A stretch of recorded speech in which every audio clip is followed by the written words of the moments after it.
Pronto, calabouços espirituais. Evidências dos calabouços espirituais. Eu quero ler com vocês um texto. Pode passar, por favor? Esse texto está lá em 2 Coríntios, capítulo 10, de 3 a 5.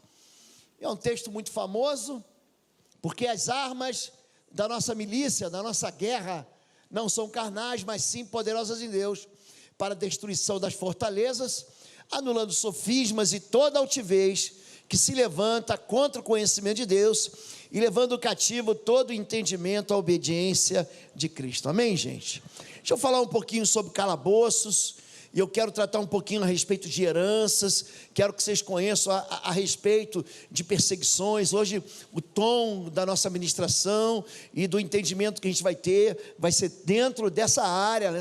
Nós já falamos que libertação, batalha espiritual, cura da alma, são faculdades diferentes, que funcionam dentro de uma mesma universidade, a universidade da guerra espiritual. Ela tem essas três faculdades que a gente tem que aprender a lidar. Tem mais uma chamada confronto espiritual, mas a gente coloca ela dentro da guerra espiritual. Então, quando nós tratamos a respeito de fortalezas, alguém já esteve na cidade de Corinto aqui? Já esteve em Corinto? Não, ainda não. Muito bem respondido. Em Corinto, a cidade da Grécia, quando você chega é uma cidade portuária, né, um istmo. Quando você chega, você vê uma fortaleza mesmo antiga, e o ônibus pega você, leva até lá em cima, e depois você tem que caminhar a pé. Então a fortaleza, na verdade, ela tem uma série de muralhas que você não percebe, e elas são muralhas que funcionam como se fosse um labirinto. Então você entra por uma porta, aí tem que rodear a fortaleza, aí para você passar pelo segundo portão, ou para a segunda muralha, tem um segundo portão, e cansa demais. Cansa assim a ponto de, naquela vez que eu fui, a gente ainda usava, hoje tem celular para todo mundo, mas usava as câmeras, né, aquelas câmeras digitais, e aí já na subida, na primeira, 20 ficam para trás, fala, pastor, leva a minha, você leva a máquina de todo mundo, você pega na mão, vai subindo, aí no segundo muro já ficam mais 10, quando chega no terceiro muro, chega uns 3, 4 lá no final, a gente tira tudo que é foto, fala, depois vocês passam um para o outro aí. Naquela época não tinha WhatsApp, não sei se passava por e-mail.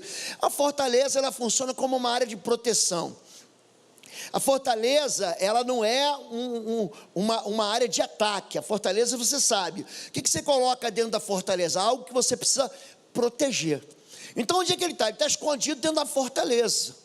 Onde é que está a fragilidade? Por exemplo, quando você faz uma guerra, a gente está vivendo aqui um ambiente de guerra entre Rússia e Ucrânia. Quando é que a guerra acaba? A guerra só acaba quando o inimigo desiste de lutar. Quando você coloca o teu inimigo de joelhos, acabou a guerra.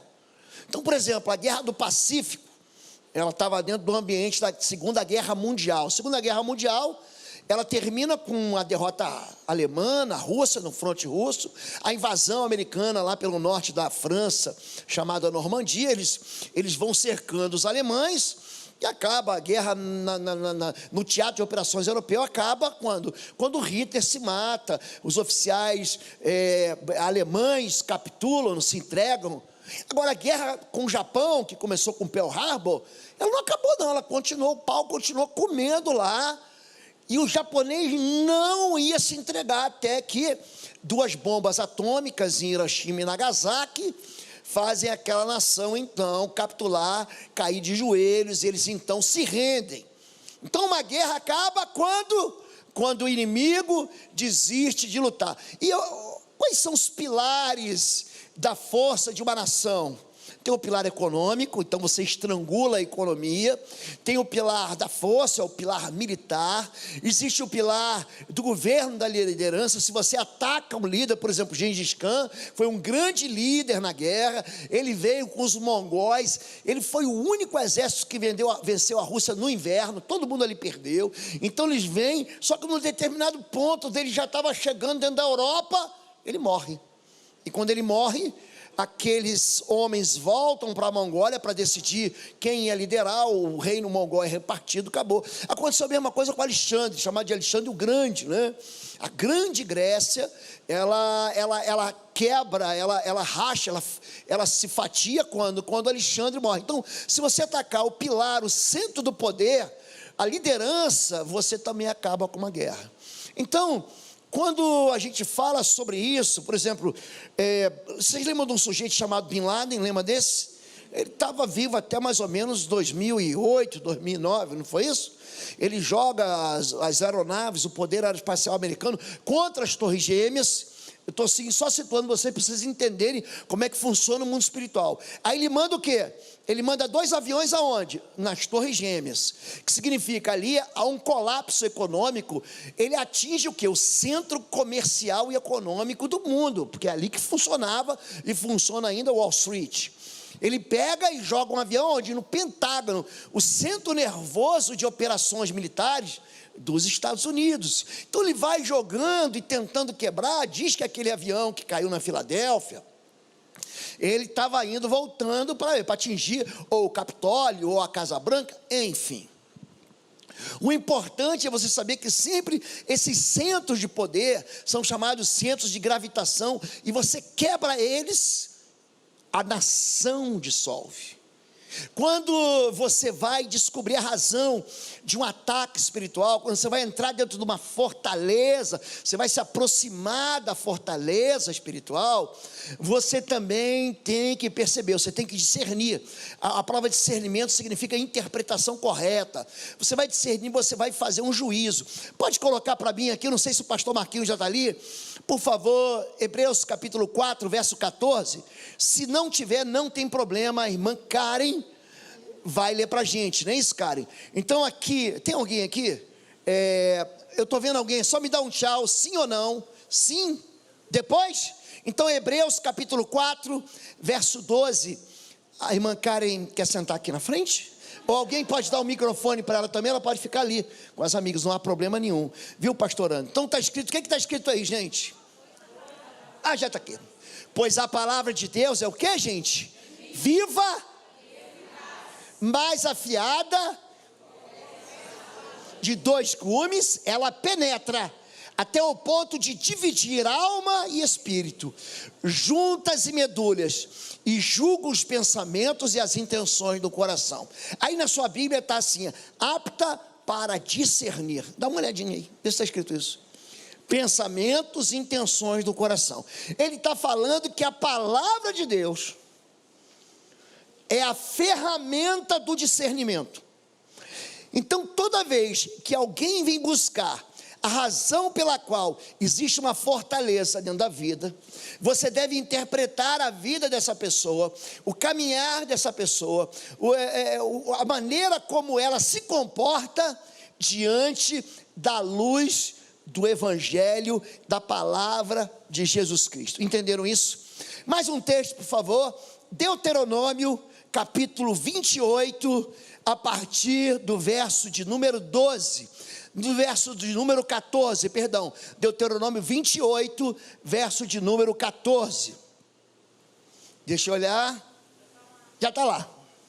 Não se desviem, nem para a direita, nem para a esquerda, de qualquer dos mandamentos que hoje dou a vocês, para seguir outros deuses e prestar-lhes culto. Verso 15. Entretanto, se vocês não obedecerem ao Senhor, o seu Deus, e não seguirem cuidadosamente todos os mandamentos e decretos que hoje dou a vocês, todas essas maldições cairão sobre vocês e os atingirão.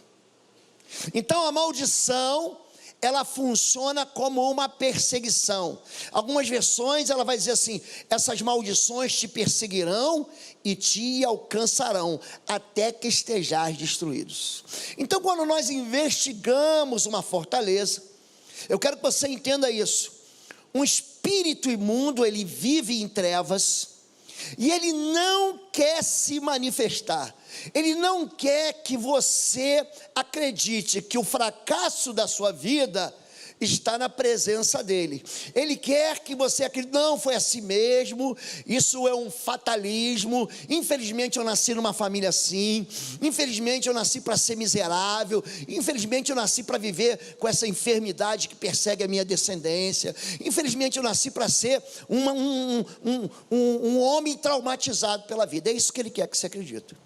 Mas ele não quer que você acredite que muito daquilo que a gente sofre está escondido dentro de uma fortaleza da desobediência. Então a fortaleza espiritual, gente, não é como a fortaleza de Corinto. A fortaleza está aqui. É quando você acredita, eu não acredito que vou sair dessa vida sem prosperidade e de miséria. Eu não acredito.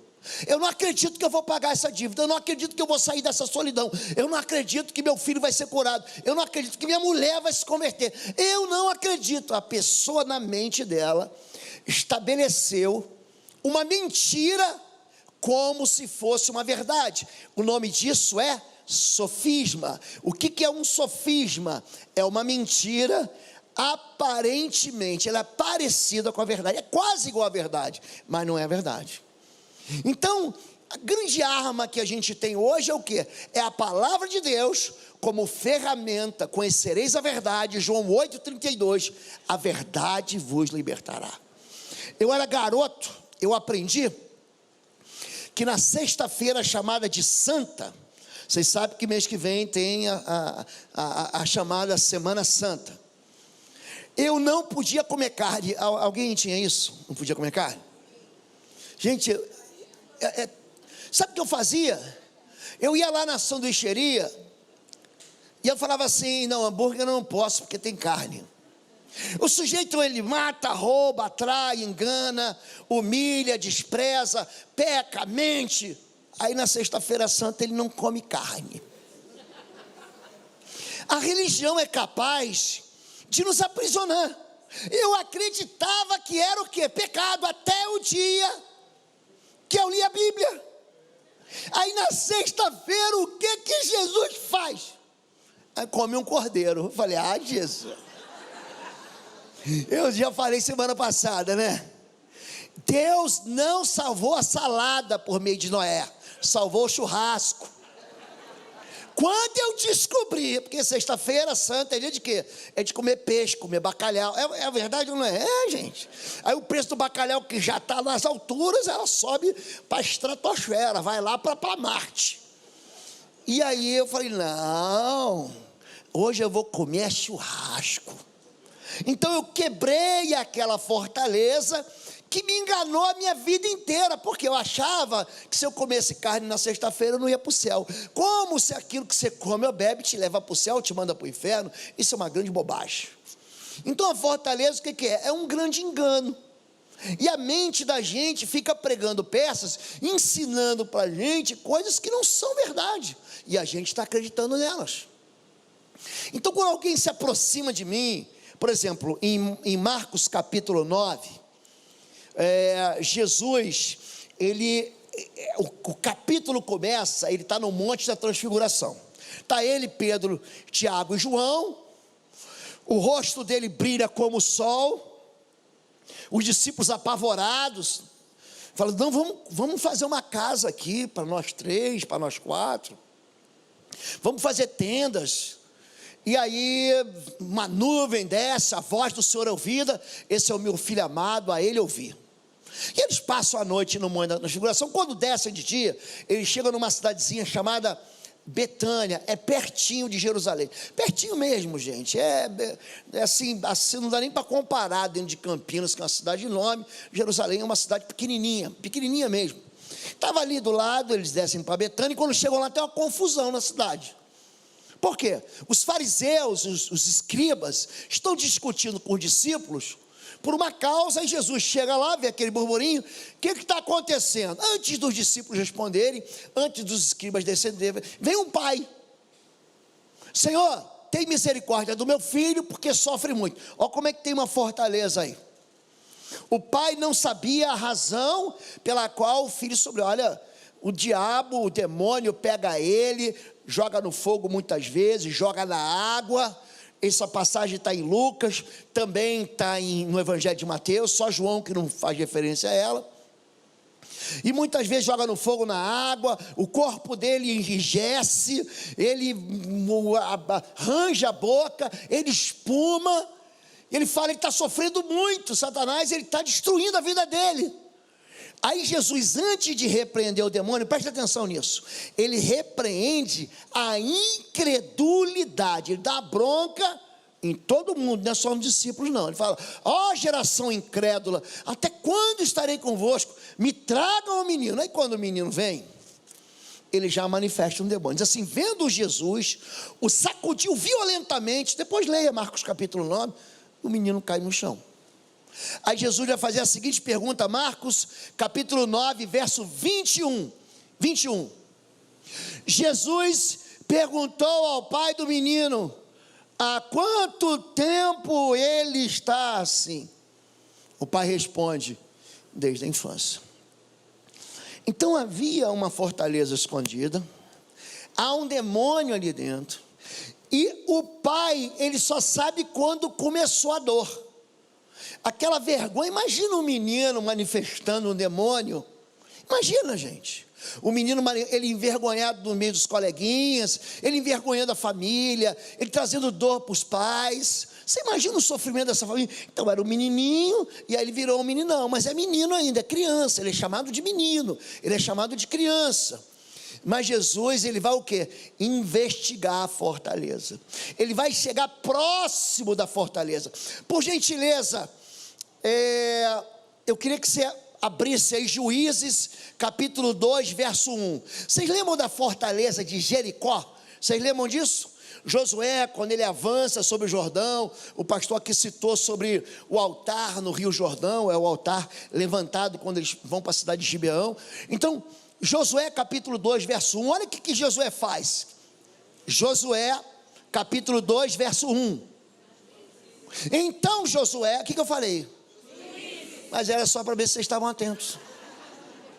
Josué capítulo 2, verso 1 diz assim: então Josué, filho de Num, enviou secretamente, diz assim, segredo.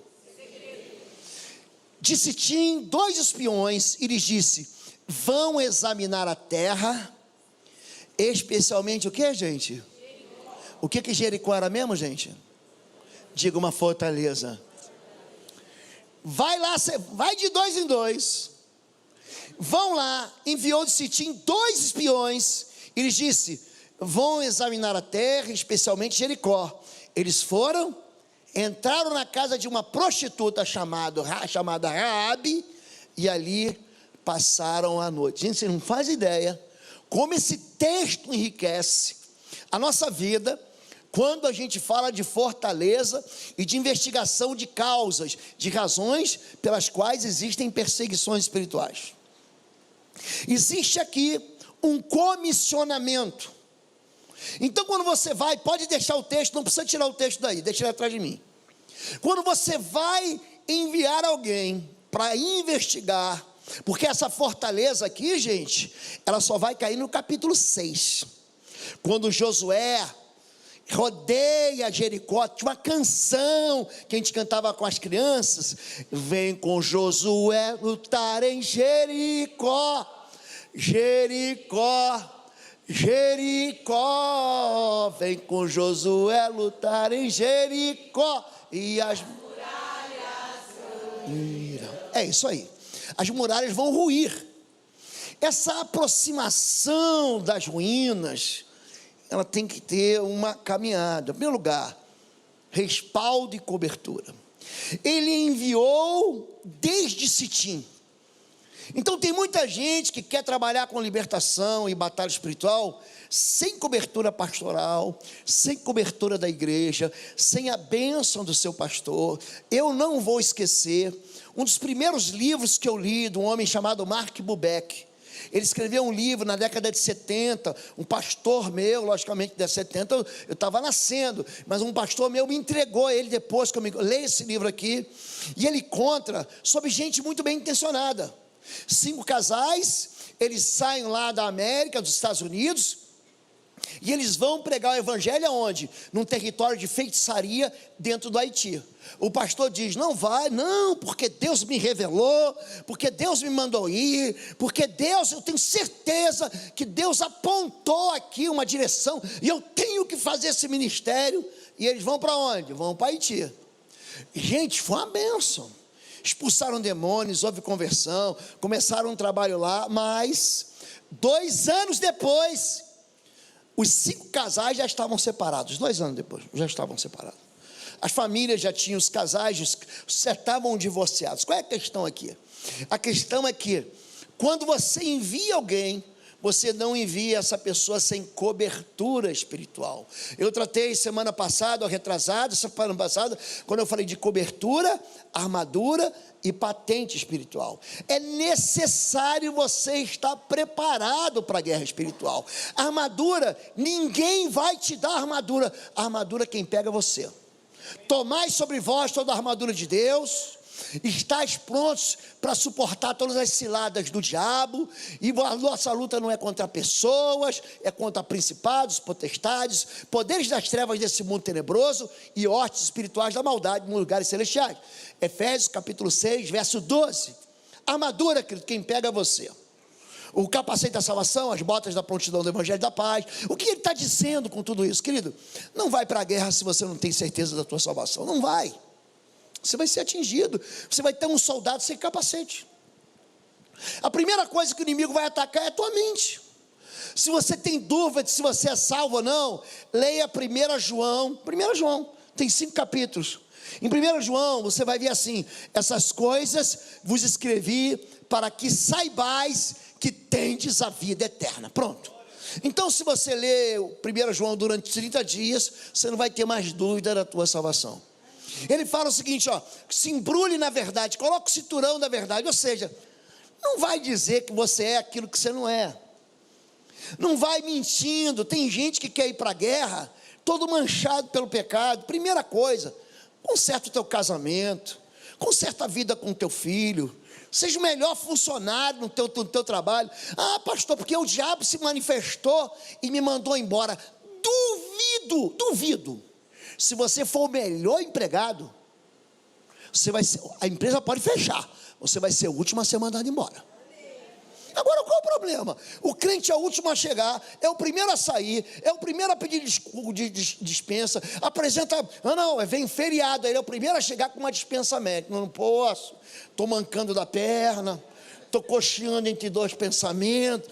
Gente, se você for o melhor empregado, eu duvido que teu chefe vai te mandar embora. Então, ó, vós servos, tratai com bondade, ou sejam honestos com seus patrões, e vocês, chefes, sejam honestos com seus empregados. É isso que ele está falando. Converte teu coração para o teu filho, cuida da tua esposa como Cristo amou a igreja e morreu por ela. Vós, mulheres, anda junto com o teu marido. Então, a guerra espiritual, você tem que entrar nela como que? Preparado. Você não está na guerra espiritual, não, eu sou bom, vou lá e vou entrar. Gente, as nossas justiças são o que, gente? Trapo de imundícia, não é, gente? Não é isso que Isaías diz para a gente? É.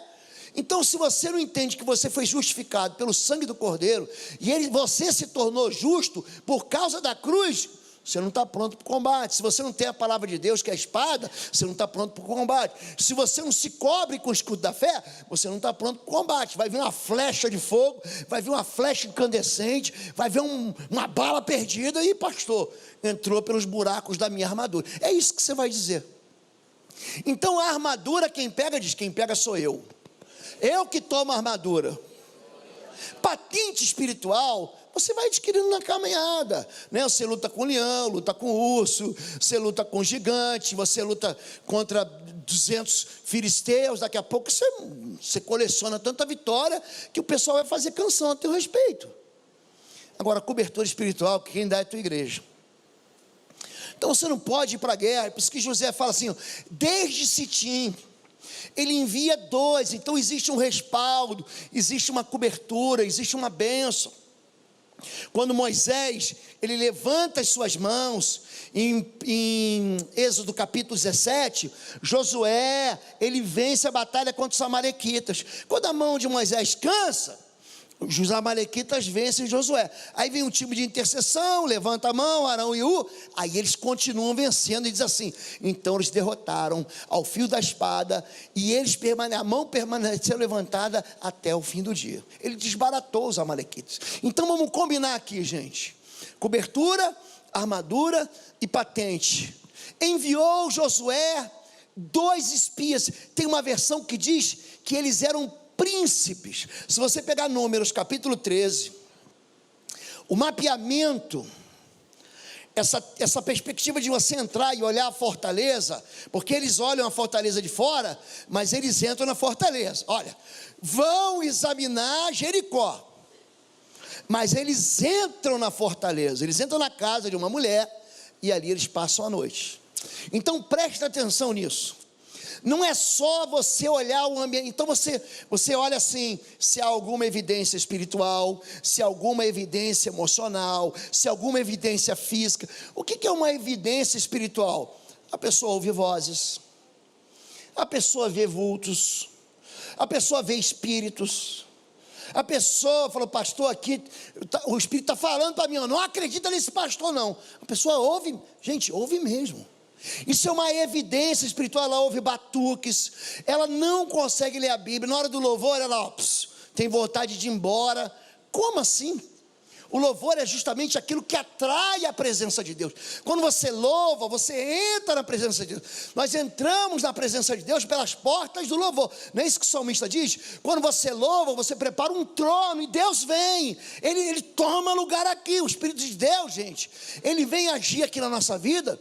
É que vocês não foram do ocultismo, eu fui.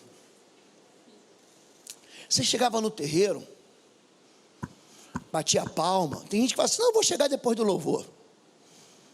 Faz isso no ocultismo. Chega depois. Está lá naquele terreiro ocultista, o povo canta uma música, chama de ponto, canta um ponto. É para manifestar só preto velho, manifesta só preto velho, é o ponto para preto velho. Ele vem, o espírito mundo vem e domina ali no terreiro, manifesta no monte de gente. Para manifestar, tu canta uma canção para Pombagira, só manifesta Pombagira. O diabo, ele quer ser Deus, você está entendendo? Ele imita Deus, ele quer te dar coisa. Não, eu vou lá para pedir um conselho. Aí tem lá um espírito de Maria Rita que dá conselho. Não, eu quero pedir dinheiro. Aí tem um espírito lá de Mamon que vai te dar dinheiro, mas ele vai tomar tudo de volta. Então a pessoa que está pensando que ali é espiritual, mas ele está lidando o quê? Com um demônio. Você lembra de Isaías capítulo 14, verso 12? Ó, como caíste do céu, brilhante estrela da manhã. Tu dizias no teu coração: subirei ao céu, acima das estrelas de Deus colocarei meu trono, nas regiões do norte, vou botar meu trono no alto, serei semelhante ao Altíssimo. Problema do diabo, ele queria ser Deus. E quando ele manifesta querendo que você o adore como se ele fosse Deus. Aí a pessoa aqui: não vou levar oferta. Gente, tu está pensando que a oferta no ocultismo, na feitiçaria, na bruxaria é baratinho? Pergunta para quem foi pai de encosto. Pergunta lá. Pergunta: fui. Toda semana é garrafa de uísque bom, garrafa de vinho do Porto, garrafa da melhor vodka, da melhor cachaça. Pergunta para eles. Alguém aqui, só eu ou tem mais alguém aqui? Estou mentindo, minha irmã? Estou mentindo? É desse jeito. E aí a pessoa vai lá, entrega aquela oferta. Não, aqui eu não vou entregar a oferta. A pessoa vai lá: não, eu vou chegar mais tarde. Querido, o louvor é um convite para Deus. A pessoa que tem um problema espiritual não suporta o louvor. Não é para você ser aquele vizinho chato que acorda sábado às 6 da manhã e bota o teu louvor. Vou botar o Fernandinho aqui no último volume. Gente, aí não é demônio, né, gente? Aí é falta de educação. Minha vizinha está endemoniada. Não, gente, 6 da manhã ninguém merece. Então espera a vizinhança acordar, os bebês do vizinho acordam, está acordando, bota lá o teu louvor. Agora, uma pessoa que tem um sintoma espiritual, ela não suporta a leitura da palavra. Gente, não estou exagerando, a pessoa vai ler a Bíblia assim, ela dorme.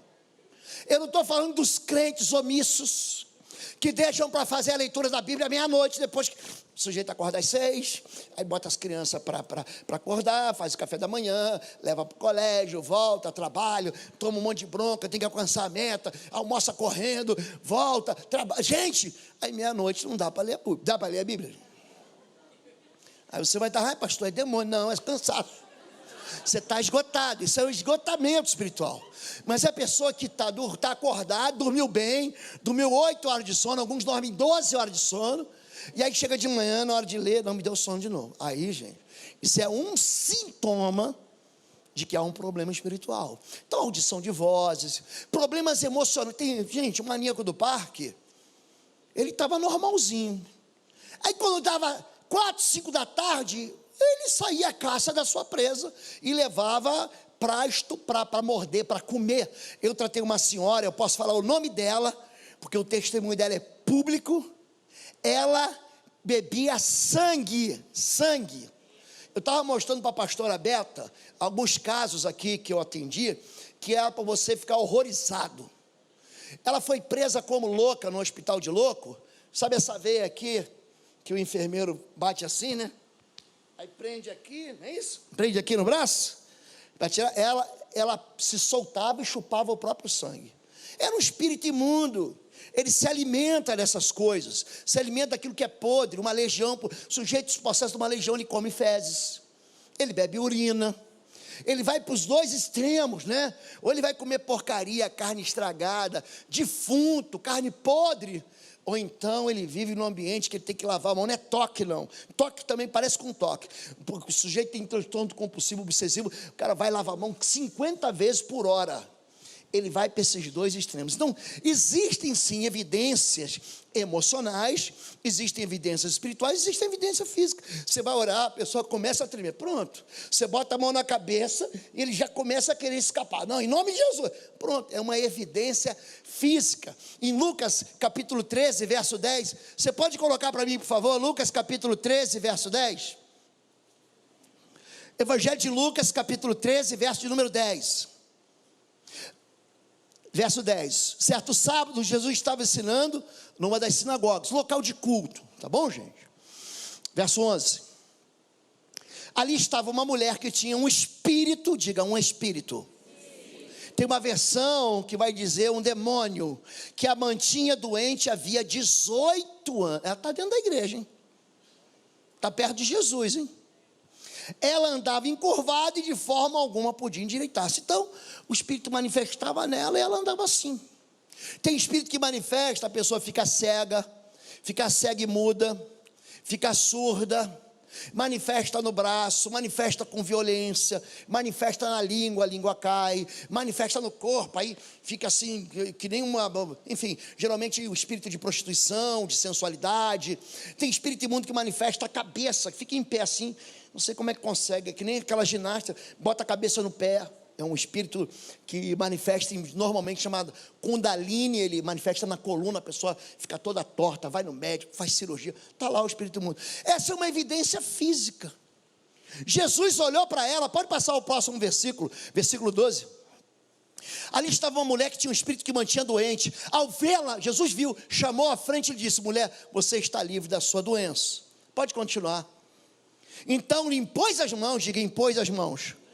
Olha como é que é importante impor as mãos. E mediante ela se endireitou e passou a louvar a Deus. Aí tem a turma que diz: não, na nossa igreja não pode. Aqui nós somos bons batistas, eu sou batista. Somos bons metodistas, presbiterianos, assim, aqui não pode ter culto de libertação. Aí está aí. Pode passar, verso 14, está lá a turma que reclama, indignado porque Jesus havia curado num sábado. O dirigente da sinagoga disse ao povo: há 6 dias em que se deve trabalhar, venham para ser curados nesses dias, não no sábado. Aí Jesus, ele vai pegar uma marreta agora, ele vai destruir a pedra. O Senhor lhe respondeu: hipócritas, cada um de vós não desamarra no sábado o seu boi, o seu jumento do estábulo e o leva dali para dar-lhe água. Continua. Então essa mulher, uma filha de Abraão, gente, quem é filho de Abraão? Lembra de Gálatas? Nós somos filhos de Abraão pela fé. Abraão não é o pai da fé? Está dizendo que essa mulher era crente. Uma filha de Abraão, a quem Satanás mantinha presa por 18 longos anos. Olha aqui a expressão bíblica. Ela estava presa há 18 anos, longos anos. Não deveria, no dia do sábado, ser libertada daquilo que aprendia? Pessoas que passam a vida inteira aprisionadas. São pessoas consagradas no ventre. São pessoas que recebem uma herança espiritual. Quer ver como é que funciona a herança espiritual? Segundo o livro de Reis, capítulo 5, verso 27. Segundo o livro dos reis de Israel, capítulo 5, verso 27. Olha como é que isso aqui é uma evidência física. Vou te mostrar outra evidência física. Segundo Reis 5, 27. Por isso, Eliseu está falando para o pastor auxiliar dele, Geazi. Por isso a lepra de Naamã atingirá você e os seus descendentes para sempre. Então Geazi saiu da presença de Eliseu, já leproso, parecendo neve. Olha o que acontece aqui. Sempre deixa o texto aqui atrás, por favor. Olha o que acontece aqui. Tem um general sírio. A Síria fica ao norte, acima de Israel, no mapa. Ele está leproso. E numa das guerras, uma menina foi capturada e trabalhava lá. Ela judia, mas trabalhava para quem? Para o general Naamã, lavando prato, passando a roupa, enfim. E ela viu que o general era campeão na guerra, mas era leproso. Ela falou assim, ó, tem um profeta em Israel, o nome dele é Eliseu. Se você for lá, ele vai te curar. Esse homem, ele creu. Ele pega lá uma companhia dele, ele vem até Israel, encontra Eliseu. A Bíblia diz que Eliseu nem o recebeu. Falou assim, Geazi, fala para ele só lá e dá 7 mergulhos. 7 mergulhos no Jordão. Aí ele fala, mas não tem rio mais limpo lá na Síria do que aqui? Ele nem me recebeu. Aí o servo dele, muito sábio, se ele te pedir para fazer alguma coisa difícil, você não ia fazer? Então por que você não faz a fácil? Mergulha 7 vezes. Aí ele mergulha 1, 2, 3, 4, 5, 6, 7. E quando ele volta no 7º mergulho, a pele dele não tinha mais lepra. Olha como é que era um problema espiritual, gente. Quando ele levanta, a pele dele era como a pele de um bebê. Aí ele volta e quer entregar o quê? Uma oferta. Eu trouxe aqui umas vestes festivais, eu trouxe prata, eu quero te dar. Eliseu, eu não vou receber não. Não vou receber. Eu não quero. Olha só como é que Mamon, o pastor aqui pregou, falou sobre repreender Mamon. Mamon é o demônio mais severo da Bíblia. É o único demônio que Jesus denuncia. Nenhum outro ele fala. Ele não fala, quem fala de Beelzebul são os fariseus, quem fala de Belial são os fariseus. Ele fala, ó, você não pode servir a Deus, a Mamon. Mamon se disfarça de Deus. Você não tem Deus, mas tem dinheiro. Então eu vou lá e compro a minha cura. Eu compro o meu remédio. Eu compro minha passagem para ir para Paris. Eu negocio. O que é? Eu não tenho dinheiro, mas eu compro. Meu filho é um pereba. Quanto é que custa aí para ele usar a camisa 10 aqui do time de Campinas? Estou dando um exemplo, não é? Mas ele fala, não, eu pago caro. Quanto é que é para ser 10 do Guarani da Ponte? Ele vai lá e paga. E aí o craque sai para entrar o pereba, mas ele está sustentando. O dinheiro, gente, ele é maligno. O amor ao dinheiro é a raiz de toda a espécie de mal. Você vai precisar de dinheiro para viver, tá? Tá bom, gente? É o amor ao dinheiro. Você não pode dizer que ama o dinheiro se você ama a Deus. Quem ama o dinheiro nem veio para o culto, ficou ganhando dinheiro. Então, esse homem Geazi, Judas, capítulo 12 do livro de João, finalzinho do livro do Evangelho de João, capítulo 12, ele fica indignado porque uma mulher gastou uma grana, uma fortuna em perfume e jogou na cabeça de Jesus. No capítulo 13, logo em seguida, ele fica endemoniado. Em seguida. Então, deixa eu fazer você entender. Geazi, ele quando viu que o camarada foi curado, falou assim, o meu pastor é muito bobo, ele queria dar uma oferta. Aí Eliseu falou assim, não vou receber, nossos países estão em guerra, como é que eu vou receber um presente? Sabedoria política do principal general da Síria. Está maluco? O rei já não gosta de mim. Gente, ele manda o camarada embora. Aí Geazi está pensando que o mundo espiritual não vê. ele vai correndo atrás. Olha, meu senhor mandou dizer que ele se enganou. E eu vim pegar as vestes festivais e a prata. Ele pega as roupas do general, ele pega o dinheiro do general. Quando ele volta, ele pergunta: Geazi, o que você fez? Por que você fez isso? Agora a lepra de Naamã, aquele espírito imundo que estava nele, vai ficar em você. Pior do que isso, vai transferir para a tua família, para os teus descendentes. Isso acontece imediatamente. Vocês estão entendendo que é uma herança espiritual, gente? Quando a Bíblia diz anota por favor, Isaías capítulo 8, fala sobre espíritos familiares. Gente, um espírito familiar, ele vai tender a ficar dentro da família da pessoa. Eu queria que você entendesse isso. Por exemplo, você quer ver um espírito familiar que ele resiste em sair? Pode botar para mim, Marquinho, por favor. Capítulo 20 de Êxodo, verso 4 em diante. Êxodo capítulo 20, a partir do verso 4. Êxodo capítulo 20, verso 4. Olha o que Deus fala aqui, Êxodo 20, verso 4. Aí está no verso 1, tá? Verso 4. Não farás para ti nenhum ídolo, nenhuma imagem de qualquer coisa no céu, na terra ou nas águas debaixo da terra. Verso 5. Não te prostrarás diante deles, nem lhes prestará culto, porque eu, o Senhor, o teu Deus, sou Deus zeloso, que castiga os filhos pelos pecados dos pais, dos seus pais, até a terceira e a quarta geração daqueles que me desprezam. A idolatria é o segundo mandamento: não faça. Porque esse mandamento, ele pode acionar uma cultura familiar. A minha família, todo mundo é devoto daquela entidade. A minha família, todo mundo é devoto de uma determinada. E gente, você pode pensar que isso é uma bobagem. Só que isso, pensa algo que irrita a Deus. É você diminuir ele. O que é o segundo mandamento? Eu sou. Está saindo muito alto o som, a gente pede para. Não. É porque eu também sou animadinho aí. Eu sou incomparável. Não tente me comparar. Não tente fazer um ídolo para você me carregar. Não tente me manipular. Eu não tenho como você me colocar diante de uma forma. Não vai funcionar.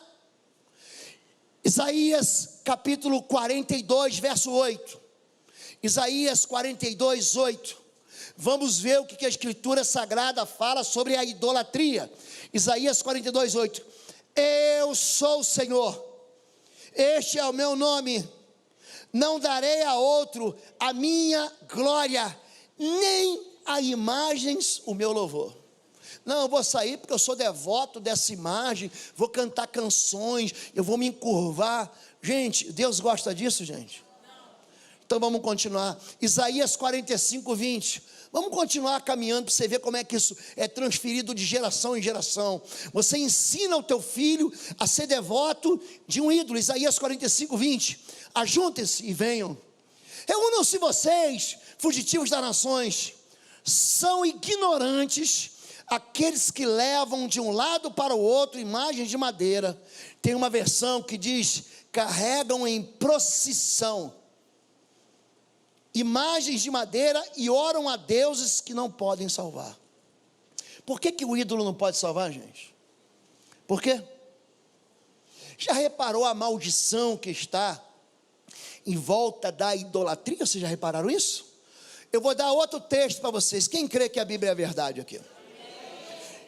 Salmo 115, vamos ler a partir do verso 3. Salmo 115, a partir do verso 3. Você está pensando que isso aqui é Bíblia de crente? Você que está ouvindo? Você que está vendo a gente aqui, olha para mim aqui. Ô Datena, foca em mim aqui. Você que está pensando, não, isso é a Bíblia de quem? Não, querido. Leia a sua Bíblia, você que é católico, leia no mesmo, chama-se Salmo 113. Na Bíblia de crente é Salmo 115. Na Bíblia católica, ele está desorganizado em relação ao nosso livro de Salmos. Lê o Salmo 113, é igualzinho ao Salmo 115. E eu vou ler para você aqui, Salmo 115, por favor, a partir do verso 3. Nosso Deus está nos céus e pode fazer tudo o que lhe agrada. Diga tudo. Diga, meu Deus é todo poderoso. Meu Deus é o El Shaddai. Verso 4, olha só. Os ídolos deles, de prata e ouro, são feitos por mãos humanas. Vai continuando. Tem boca, mas não podem falar. Olhos, mas não podem ver. Tem ouvidos, mas não podem ouvir. Nariz, mas não podem sentir cheiro. Tem mãos, mas nada podem apalpar.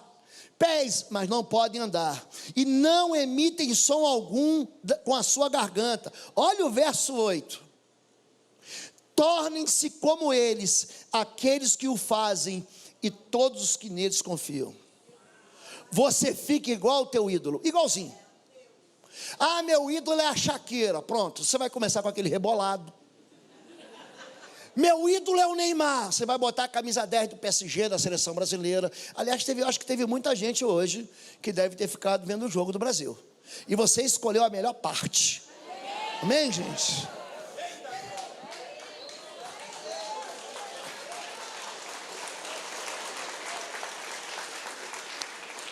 Você escolheu a parte que não vai ser tirada de você. Os ídolos, eles são insensíveis. Eles não veem, eles têm olhos, mas não veem, têm ouvidos, mas não ouvem, da sua garganta não sai palavra, tem pé.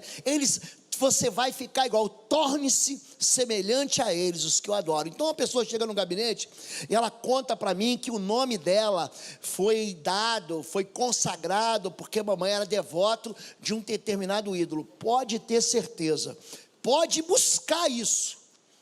Se essa filiação espiritual não for quebrada, não for dissolvida, a pessoa vai viver uma perseguição. Ah, o devoto do santo casamenteiro. Ah, não, porque eu acendo vela, faço trabalho, ando na procissão, eu faço, levo oferenda.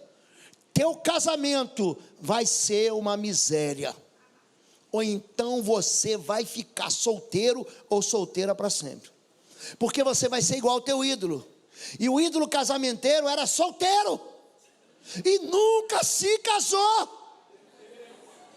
Você fica igual, não, eu sou devoto da Virgem, não sei de onde, querido, olhe para mim.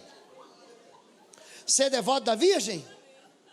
Aí você não sabe por que a tua vida dentro do casamento tem uma sexualidade pobre. Gente, outro dia um sujeito me ligou, mandou uma mensagem, pastor, uma pessoa, né? Pastor, o que você acha do casamento que não tem sexo? Eu falei, isso não é casamento, isso é uma amizade. Você tem um amiguinho em casa, você não tem casamento. A sexualidade Deus deu para quê? Para a gente celebrar dentro do casamento. Gente, fazer sexo antes do casamento é pecado? É. Fazer sexo fora da aliança do casamento é pecado? É. Agora, não fazer sexo dentro do casamento também é pecado. Cadê o aleluia aqui agora? Então, meu irmão, minha irmã, olha para mim. Viva uma vida sexualmente abundante dentro do seu casamento. Vocês estão muito desanimados. Era para vocês estar, quem é casado aqui, levanta a mão. Era para vocês levantar e aplaudir de pé aqui.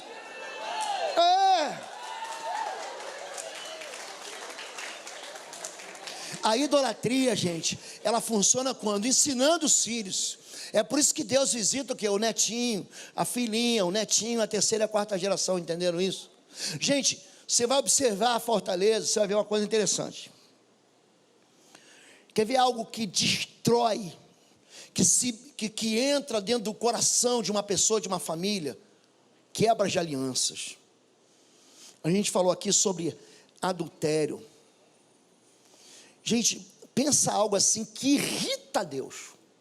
Repara que quando Tiago, quando Jesus, ele vai falar o seguinte: uma geração incrédula e adúltera pede um sinal, nenhum sinal lhe será dado, senão o sinal do profeta Jonas, porque assim como o profeta ficou no ventre do peixe por 3 dias, assim o Filho do Homem vai ficar no ventre da terra por 3 dias, e ao terceiro dia vai ressuscitar. Ele chama de adultério. É o que?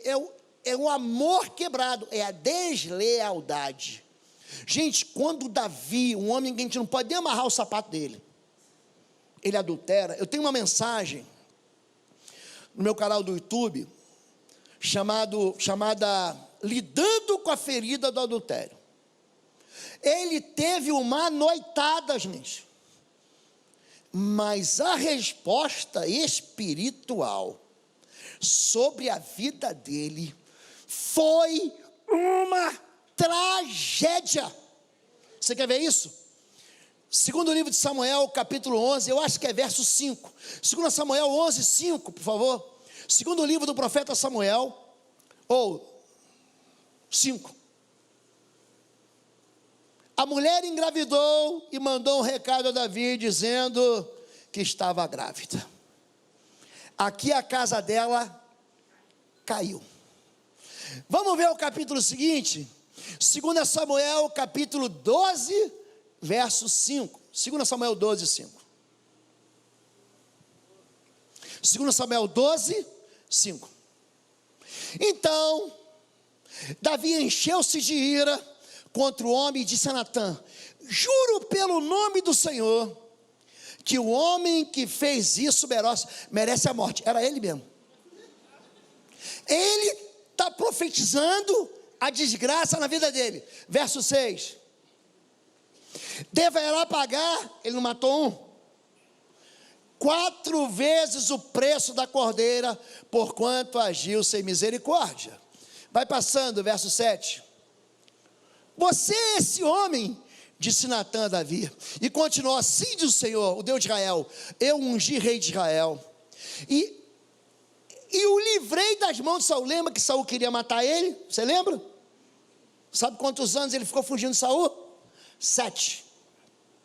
Imagina 7 anos o exército brasileiro, a polícia militar do estado de São Paulo, ficar correndo atrás de você para te matar. Imagina, foi o que ele sofreu.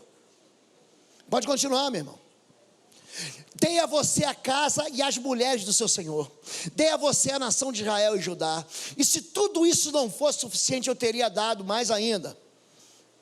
Por que você desprezou a palavra do Senhor, fazendo o que ele reprova? Você matou Urias, o hitita, com a espada dos amonitas, e ficou com a mulher dele. Vai continuando, querido.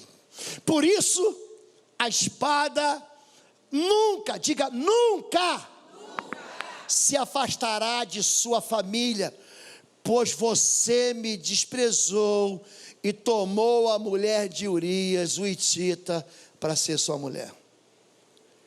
Oi, gente, um rápido intervalo. Você que ainda não é membro, seja membro do canal para nos abençoar. Dá um like, compartilha. E se você quer crescer em libertação e batalha espiritual, vai lá na nossa loja www.institutoexodo.com. Os nossos livros estão lá, que vão fazer você crescer nessa área e se tornar um valente na batalha. Deus te abençoe. Olha para mim aqui. Está pensando que Deus deixa barato? Não deixa. Ah, pastor, mas ele está com outra família, ele mostra no Instagram, no Facebook que ele está feliz. Olha para mim, ele está frito. Ai, ai, ai. Ai, ai, ai. Aí não tem irmã aqui glorificando de pé. Haja com misericórdia, com que a medida com que você julga, a gente é julgado, né, gente? Não é isso que diz Lucas 6? Ó, boa medida, recalcada, sacudida e transbordante. Então, minha irmã, calma, aquele que está de pé, cuide para que não caia. Porque ó, você tem que tomar cuidado, essa área é uma área de derrota. Semana que vem nós vamos falar sobre sexualidade. Bom, se seus cabelos não caírem, eles vão ficar em pé. Não, mas eu vou tratar com amor, fica tranquilo, eu vou tratar com amor. Então, o que acontece com Davi? Ele vai dizer assim, ó, olha como é que é a questão da herança. O que você fez escondido, os teus filhos vão fazer à luz no meio-dia. Eu tratei eu vou falar de um homem de Deus, ele seminarista na igreja, namorando a filha do pastor da igreja, isso há uns 40 anos atrás, talvez, 30. O moço, uma moça bonita, ele é um rapaz bonito, transaram, ela engravidou, e eles resolveram abortar a criança. Por quê? Porque ia ser um escândalo para o pai dela, que era o pastor da igreja, ele ia perder o ministério dele, então eles fizeram um aborto. E aí eles fizeram um aborto, esconderam aquilo, depois de anos no ministério tiveram 3 filhos, e aí o primogênito, gente, começou a manifestar demônio. Ele já conhecia as minhas mensagens, pediu para eu ir pregar, eu falei, não tenho, não, você tem que vir. Eu falei, não tem espaço, qualquer dia da semana, de qualquer dia do ano, vem aqui. Eu falei, eu tenho esse dia aqui, então vem. Quando eu cheguei lá, ele já abriu o coração, pastor, esse homem sou eu. Eu e minha esposa, ela é filha do pastor, eu obreiro na igreja, a gente escondeu isso, a gente botou isso debaixo de um esconderijo, e agora está acontecendo com meu filho. Você pensa que o quê? Que você se esconde do mundo espiritual? Vocês querem ver uma coisa? Salmo 106, verso 35, se eu não me engano. Salmo 103, 35. Ou 34. Salmo 106, por favor. Livro de Salmos. 35.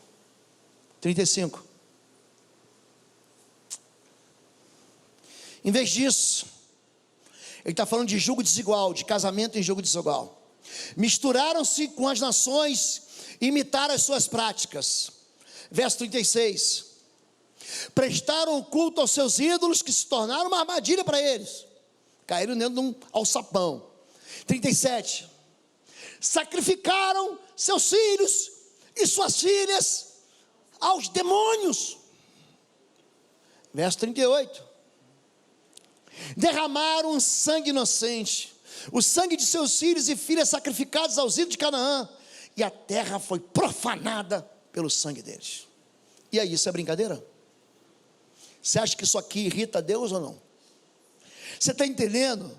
Aí o inimigo, ele faz o que? Ele pega um menino novo, uma menina nova, no altar do Senhor, e ele leva as pessoas para quê? Para um lugar de loucura, eles não conseguem enxergar. Você já foi seduzido, nem que tenha sido no shopping, você não podia comer, parou em frente à sorveteria, você tomou um sorvete, porque a tentação, ela é uma isca que oferece um sabor, que você não deve comer, mas você fala, não aguento, pastor, sabe como é que é, né? A carne é fraca. Quando Jesus diz que a carne é fraca, não está dando permissão para a gente, nem desculpa esfarrapada para a gente pecar. Está falando que a carne é fraca, então foge das paixões da mocidade, fugir da idolatria, foge, não dá para você enfrentar o pecado, você tem que correr do pecado, da tentação. Entenderam isso, gente?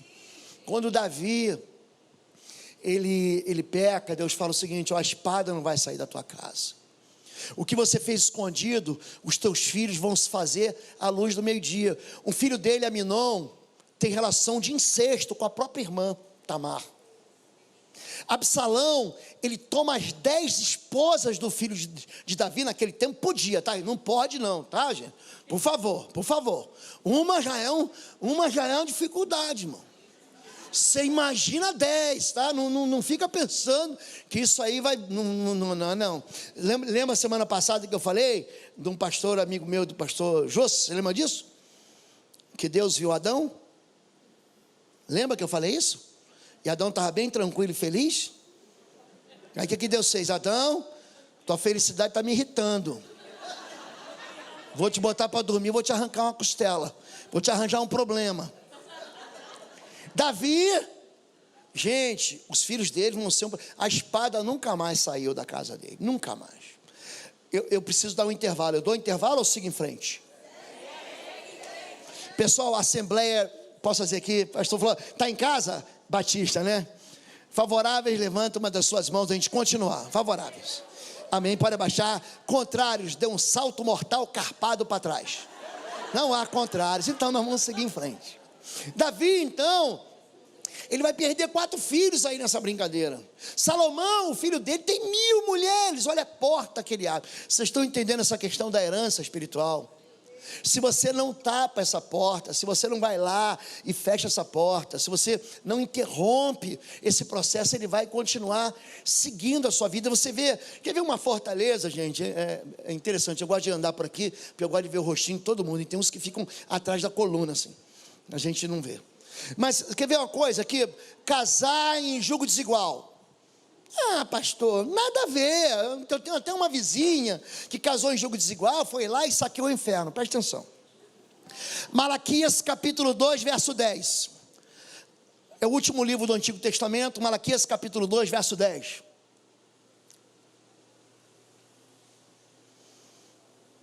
Não temos o mesmo Pai? Não fomos todos criados pelo mesmo Deus? Por que será então que quebramos a aliança dos nossos antepassados, sendo infiéis uns aos outros? Olha verso 11. Judá, está falando de adultério, hein? Tem sido infiel. Uma coisa repugnante foi cometida em Israel e em Jerusalém. Judá desonrou o santuário que o Senhor ama. Homens casaram com mulheres que adoram deuses estranhos. Ele chama isso de repugnante. Por quê? Algumas versões assim: Judá adulterou e casou-se com a filha de um Deus estranho. O casamento, ele tem essa perspectiva espiritual. Quando a Bíblia fala sobre o casamento, no livro de Hebreus, diz: seja o casamento honrado e o leito sem mácula, porque os que se prostituem e adulteram, Deus o julgará. Existe uma perspectiva de culto dentro da sexualidade celebrada dentro do casamento, e contra isso há uma repugnância.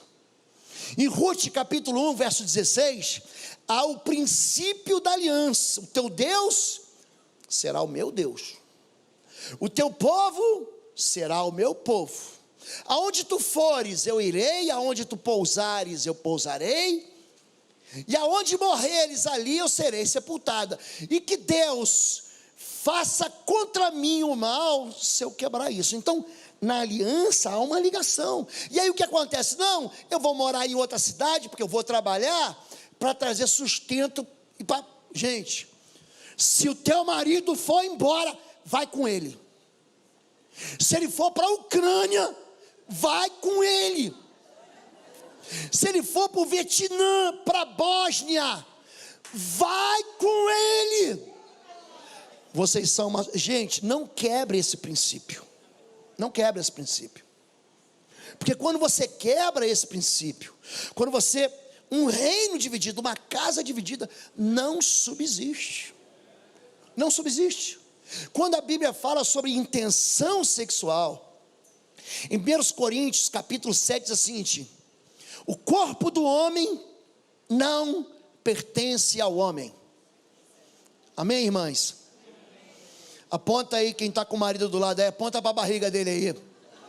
Fala assim: essa banha não me pertence. Pode falar para ele: essa barriguinha não me pertence.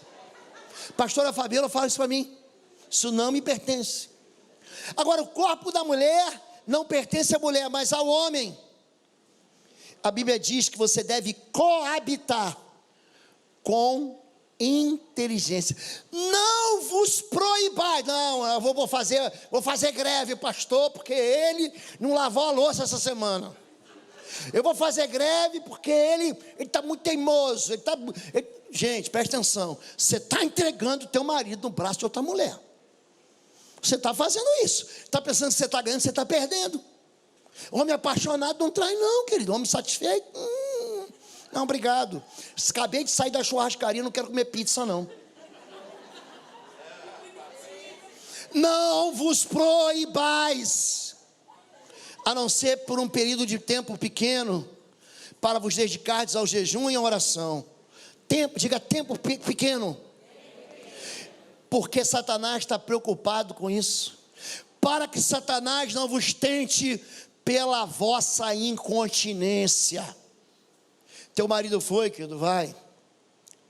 Quando a gente cita Malaquias capítulo 2, 10 e 11, Deus está falando de um homem chamado Judá, que ele carrega o nome de Jesus. Jesus é o leão da tribo de Judá. E esse homem sucumbiu. A história dele está em Gênesis capítulo 38. Você vai ver que ele se casa com a filha de um homem chamado, de uma mulher chamada Sua. Ele se casa, a vida dele, quando ele se aparta dos irmãos, é gente que sai da igreja. Começa assim: então Judá apartou-se dos seus irmãos. É gente que desvia. Sabe gente que desvia e depois vem com a vida destroçada? Ah, pastor, desviei, o que aconteceu? É claro, se com Deus está difícil, sem Deus vira uma tragédia, meu irmão. Se com Deus você anda em deserto, sem Deus você vai andar dentro do esgoto. Sem Deus você passa sede, com Deus você passa sede, sem Deus você vai beber urina. É isso que a Bíblia está dizendo, não sou eu que estou dizendo não. Você bebe de fontes estragadas. Quando você fala de absorver o entendimento, eu gosto muito quando o texto que nós lemos de Josué, capítulo 2, verso 1, os dois espias saem de Sitim, e eles andam em volta da fortaleza e falam assim: tem alguma coisa errada. Então, quando nós nos aproximamos da fortaleza, a gente se aproxima com cuidado. Por quê? Porque a vida das pessoas está arruinada. É isso que diz Isaías 61, verso 3. Você pode botar Isaías capítulo 61, verso 3? Fala sobre eu e você sermos levantados por Deus como aqueles que reparam ruínas. Isaías 61, verso de número 3. E dar a todos que choram em Sião uma bela coroa em vez de cinza. A turma está deprimida. Óleo de alegria em vez de pranto, e um manto de louvor em vez de espírito deprimido. Olha o que está acontecendo aqui. Eles serão chamados carvalho de justiça, plantio do Senhor para a manifestação da sua glória. Verso 4. Eles reconstituirão as velhas ruínas, e restaurarão os antigos escombros, e renovarão cidades arruinadas, que têm sido devastadas de geração em geração. Você pega uma família, a vida devastada da avó, da mãe, do filho, do neto, do bisneto. Então, quando você se aproxima da fortaleza de alguém, você se aproxima com cuidado. Em Lucas capítulo 10, conta a história de um homem que está jogado à beira do caminho, uma parábola do bom samaritano. Ele está destruído, ele está arrasado, ele está quase morto.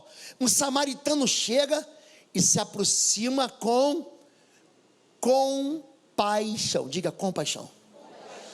Então, quando você vai se aproximar da fortaleza da pessoa, ela está com uma infecção ali, está dolorido, está cheio de pus. Você não pode chegar lá e forçar. Eu terminei de escrever um livro agora sobre cura, sobre abuso infantil, sobre libertação infantil. A criança, ela que é abusada, seja emocionalmente, seja espiritualmente, seja sexualmente, seja violência doméstica, seja por causa de um lar hostil e tóxico. Gente, se você apertar a criança, conta o que fizeram para você, ela vai ser de novo violada. Ela vai ser é como você ir num dentista mãozudo. A minha esposa, gente, ela é dentista, agora não mais, ela é pastora, mandou o consultório dela para missões. Mas eu lembro, a gente novinho, ela com 19 anos, 20 anos dentista, eu com 22, ela me pegava e me dava beijinho. O meu dente podia estar infeccionado, mas não tinha dor, porque ela tinha compaixão. Aí você pega o médico, o dentista mãozudo, tem aquela mão de Golias que pesa 1 tonelada. Ele já pega, deixa eu ver aqui, esse canal. Gente, imagina, nem a mão dele não cabe na tua boca. Então, quando você se aproxima da fortaleza, você se aproxima com cuidado. Mas aí, há um passo mais. É entrar dentro da casa, é entrar na fortaleza. Aí tinha uma mulher chamada Raabe, uma prostituta conhecida na cidade. Ela abre a porta, os dois espias entram, diz assim, e passaram a noite ali. Você lembra dessa parte que nós lemos? Por favor, coloca de novo, Josué capítulo 2, verso 1. Eles entraram na casa de uma prostituta chamada Raabe, e ali passaram a noite. Aqui está a chave. É a gente descobrir, com todo cuidado, aonde foi negociado um valor na escuridão. O que está escondido? A perseguição espiritual, ela não acontece, ela não fica evidente de cara. Você tem que saber a razão pela qual aquele espírito imundo está destruindo, está arrasando, está perseguindo uma determinada pessoa ou uma determinada família. Isaías 8, eu já citei aqui, fala sobre espíritos familiares que habitam numa mesma família. Por quê? Porque se alimentam daqueles mesmos pecados e iniquidades que são aprendidas de geração em geração. Então, uma família que, por exemplo, odeia, não, nós aqui, pastor, a gente não leva desaforo para casa. O que diz Efésios capítulo 4, se eu não me engano, verso 26 e 27, diz assim, Efésios 4, 26 e 27, fala sobre não dar lugar para o diabo. Ele fala sobre você perdoar. Capítulo 6, quando vocês ficarem irados, não pequem. Apaziguem sua ira antes que o sol se ponha, antes de dormir.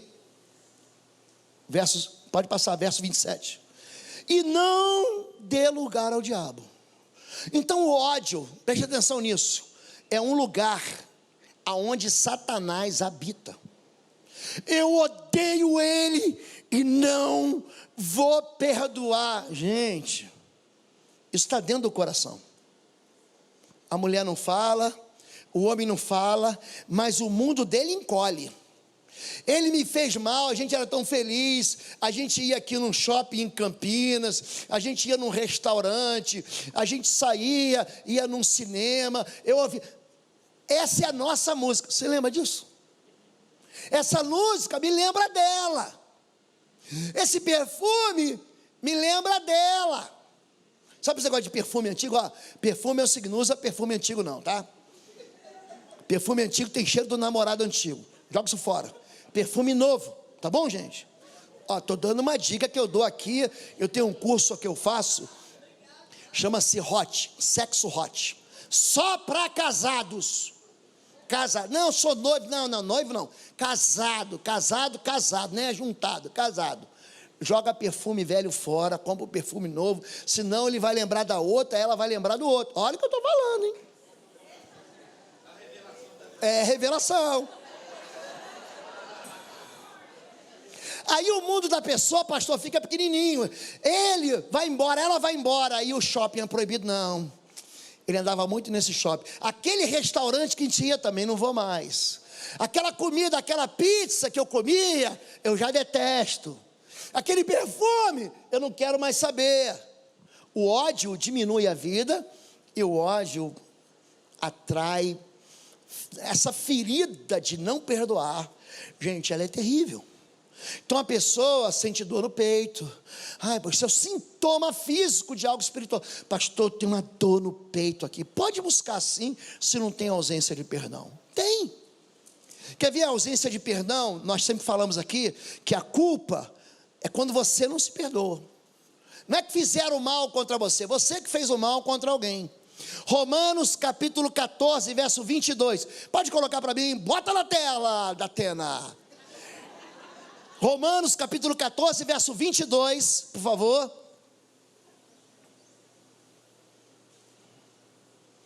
Feliz é o homem, a parte B, que não é condenado daquilo que aprova. Diga felicidade. Tem um preço. Bota para mim Salmo 32, a partir do verso 1 até o verso 5. Gente, o culpado é um infeliz, porque ele sabe que fazer o mal é mal. Ele aprova, não, quem fez isso deve ir para a cadeia, quem fez isso tem que morrer, mas ele mesmo fez. Então o culpado, ele é um irado, ele não tem compaixão de ninguém, não tem misericórdia de ninguém. Em João capítulo 8, o irado diz, é para apedrejar a mulher. Aí Jesus diz, olha, quem não tem culpa manda a primeira pedra. Aqui no Salmo 32 ele vai dizer o seguinte, Salmo 32 verso 1, Salmo 32, como é feliz aquele que tem suas transgressões perdoadas e seus pecados, as suas transgressões apagados. Ele continua falando, como é feliz a quem o Senhor não atribui culpa, em quem não há hipocrisia. Ou seja, A hipocrisia vive do lado de um culpado que é fingido. Ele se finge de santo, mas ele é um pecador. Ele se finge de santo, mas ele não é arrependido. Ele se finge de santo, mas não busca ajuda para o pecado dele. Vocês estão entendendo isso? Gente, quer ver uma fortaleza? Rebelião. A rebelião, Salmo 107, verso de número 10. Vamos ver o que a rebelião faz com a gente. Salmo 107, verso 10. Você anota, por favor, tá bom, gente? Vocês lerem com calma em casa. Olha o que é rebelião. Como é que a rebelião vai destruir a vida de uma pessoa. A gente vai ler até terminar. Assentaram-se, diga, nas trevas. Na sombra mortal. Aflitos e acorrentados. Verso 11. Pois se rebelaram, diga rebelião. Se rebelaram contra a palavra de Deus. A Bíblia é a palavra de Deus. Mandou você para um lado, você se rebelou e falou assim: eu vou para o outro lado. Se rebelaram contra a palavra de Deus, desprezaram os desígnios do Altíssimo. Continua. Por isso, ele os sujeitou a trabalhos pesados, eles tropeçaram, e não houve quem os ajudasse. Gente, a vida de um homem rebelde é boa ou ruim, gente? Mulher, não se rebela não. Filho, não se rebela não. Honra teu pai e tua mãe, para que tudo te vá bem e teus dias sejam longos sobre a face da terra. Não entra no estado de rebelião. Satanás, gente, rebelde, ele subiu ou desceu, gente? Saul, rebelde, ele subiu ou desceu, gente? A pessoa fica acorrentada nas trevas, aflita, com medo. Ela não encontra, ela está num beco sem saída. Sabe o que está escrito aqui? Ó? Não houve quem o ajudasse. Orações sem resposta. Ah, pastor, Deus não me ouve. A primeira coisa que eu pergunto assim: contra quem você se rebelou? Se rebela contra pai. Se rebela contra pastor. Se rebela. Gente, pastor não é dono de igreja não, gente. Sob os ombros do pastor, gente, Deus, eu vou ter que prestar conta para minhas ovelhas, das minhas ovelhas. Sabe por que eu prego aqui e saio correndo para Curitiba? Porque eu vou prestar conta, eu tenho que cuidar. Há um peso na minha vida, há um peso na vida de vocês. Você acha que está brincando de ser pastor aqui? Então a rebelião faz com que o céu se feche contra você. Pastor, eu não tenho saída. A primeira coisa que eu falo: contra quem você se rebelou? Vai lá e pede perdão. Gente, a humilhação é uma benção. Os humilhados serão o que, gente? Pede perdão. Ah não, pastor, o senhor não sabe o que ele fez contra mim. Vai lá e pede perdão. Não vou fazer. Então você continua no teu estado de rebelião, tendo a colheita da rebelião. Entenderam isso, gente? Cuidado com orgulho. 1 Pedro capítulo 5, verso 5. 1 Pedro, aliás, deixa eu ficar, não, para. Rebelião. Números, quando Miriam se rebela contra Moisés, Miriam, querida, era profetisa de Israel. Está pensando que Miriam era brincadeira? Mulher de Deus. Só que ela vai peitar junto com Arão. O desleal sempre pega a gente para ter força, e vão botar o dedo na cara de Moisés. Tem Deus falado apenas por Moisés? Não fala também por nós? Números capítulo 12, verso 2. Sabe o que diz em Números capítulo 2, verso 9? Então Miriam ficou leprosa. Olha para mim. Pessoas rebeldes, pastor, você vai orar para a pessoa tem uma ferida que não fecha, tem uma doença que não tem cura, tem uma depressão que o remédio não faz efeito. Gente rebelde fica doente. Vou provar para você. Sabe que eu mato a cobra e mostro a cobra morta. Apocalipse capítulo 2, verso 20. Vamos ver se está pensando. Gente, a hermenêutica, ela fala no Antigo e fala no Novo. Pela boca de duas ou mais pessoas, toda a palavra é confirmada. Apocalipse capítulo 2, verso de número 20. No entanto, contra você tenho isso: você tolera Jezabel. É o pastor Molenga. Aquela mulher que se diz profetiza. Com os seus ensinos ela induz os meus servos à moralidade sexual e a comerem alimentos sacrificados aos ídolos. Presta atenção. Verso 21. Dei-lhe tempo para que se arrependesse da sua imoralidade sexual. ela não quer se arrepender. Vamos ver o que vai acontecer com ela, verso 22. Por isso, vou fazê-la adoecer. É Deus, gente. Não é o diabo não, gente. Vou fazê-la adoecer, trarei grande sofrimento aos que cometem adultério com ela, e a não ser que se arrependa das obras que ela pratica. E aí, gente, vale a pena a rebelião? Não. Vale a pena, gente? Para encerrar, tenho muita coisa para falar convosco, mas vai ficar para quinta-feira que vem. Vai falar, eu tenho que terminar na hora aqui, porque senão o povo diz, esse pastor vai longe demais. 1 Pedro capítulo 5, verso 5. Qual o problema do orgulho, gente? 1 Pedro capítulo 5, verso 5. Então, você tem alguém com enfermidades, em que não há diagnóstico médico claro. Você lida com pessoas que têm enfermidades que não fecham, alergias. Já lidei com pessoas com problemas assim de alergias. Então assim, houve uma rebelião aqui. Logicamente que eu não vou acusar o sujeito. Tem gente que já chega assim e fala assim, você vai orar pela pessoa, isso é discernimento espiritual. Você vai, bota a mão na cabeça dela, aí sente uma pontada na coluna, nas costas. É Deus falando contigo. Você pergunta para ela, você tem um problema no rim, nas costas, na coluna? Você sente uma dor de cabeça? Ai, pastor, eu vou orar e tenho uma vontade de vomitar, gente. Pergunta para assim, você foi do feitiço? Você foi da magia? Você comeu comida incorporada? Algum espírito incorporado te deu comida para comer? Estão pensando que isso é brincadeira? Estão pensando? Esquece 1 Pedro 5. 1 Coríntios capítulo 10, verso 20. 1 Coríntios capítulo 10, verso 20. Só para eu não perder, porque Jezabel fazia com que os seus discípulos comessem da comida consagrada aos ídolos. Não. Quero dizer que os pagãos sacrificam, que o que os pagãos sacrificam é oferecido aos demônios, e não quero que vocês tenham comunhão com quem, gente? Verso 21. Vocês não podem beber o cálice do Senhor e do cálice dos demônios. Não pode participar da mesa do Senhor e da mesa dos demônios. Vocês entenderam agora, gente? Está mais claro? Não tem aquele senegalês que faz tudo ficar simples? Ele faz assim? Eu vou fazer assim para você. Está claro aqui agora?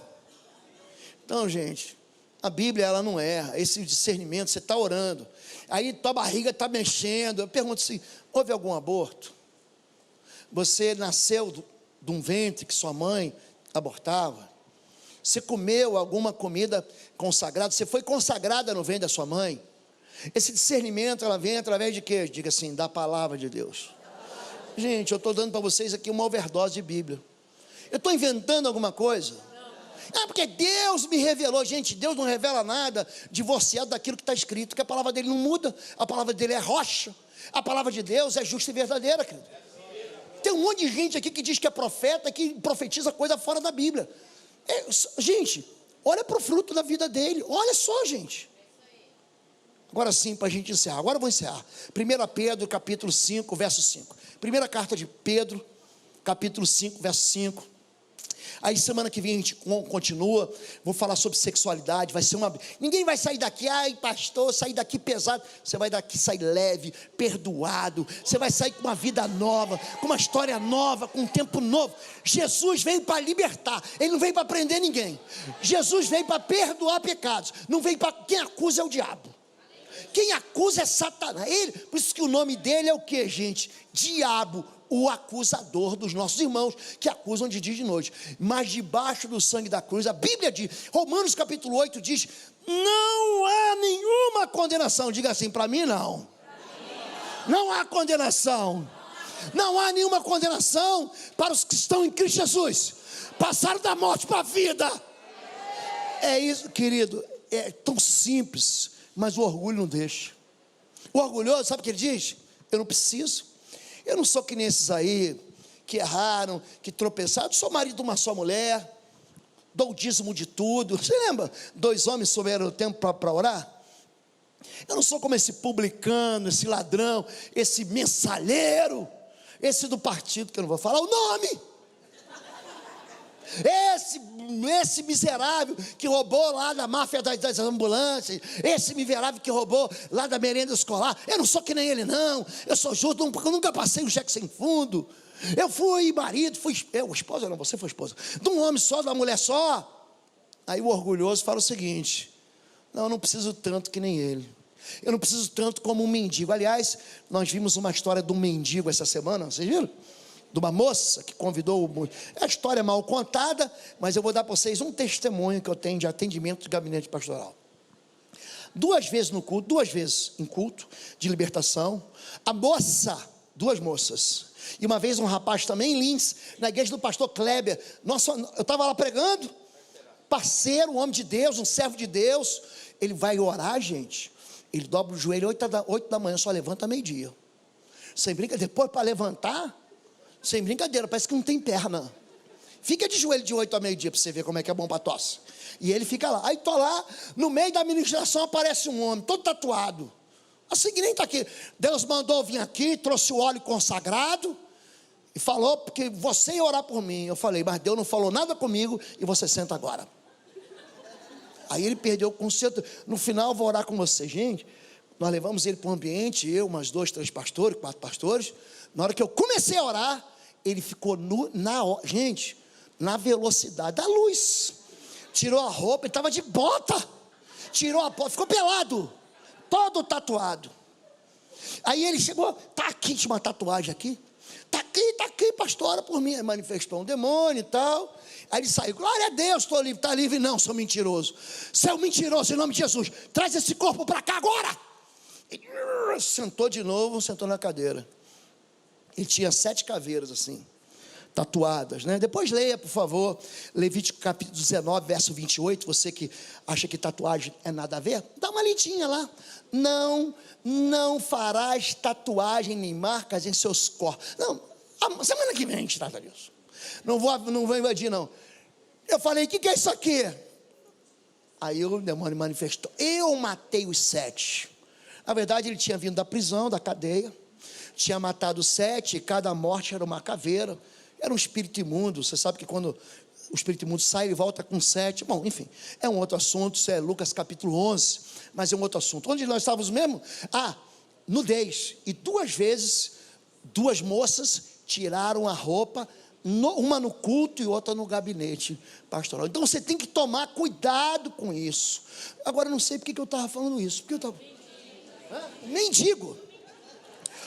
Aí tem uma terceira.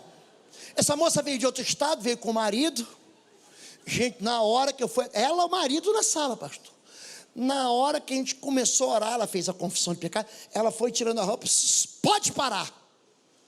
Pode parar. Era um espírito. Gente, essa moça sofreu demais. Para quem está de fora, fala assim, essa moça aí é uma sem vergonha. Não pode ver um macho. Não pode ver um par de calças. Essa mulher tem uma pombagira aí. Gente, não é nada disso. O diabo odeia o sexo, gente. Não fica pensando que o diabo gosta.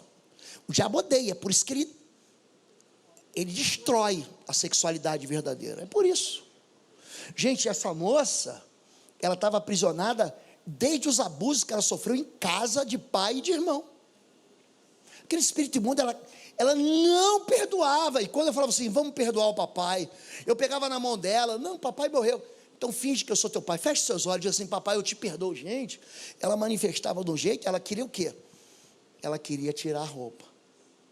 Mas por que isso tudo acontece? Por que você... Tem gente que vê assim, aquele mendigo que estava ali passeando, ele não vai mexer contigo. Ele é mendigo, é morador de rua. Ele já está desprezado pela família. Ele se envolveu com crack, com cachaça. Ninguém mais aguenta ele. Ele é um chato. O pai mandou embora. O irmão tentou ficar com ele em casa, não aguentou. Ele foi para casa da tia, da madrinha, da avó. Ninguém quer ele por causa do vício dele, por causa da loucura dele, por causa da depressão dele. Ele vira mendigo, ele vira andante. Ele vive errante. Ele vive errante. Aí a mulher chamou. Por que faz isso? Gente, o espírito imundo aprisiona a pessoa numa cadeia.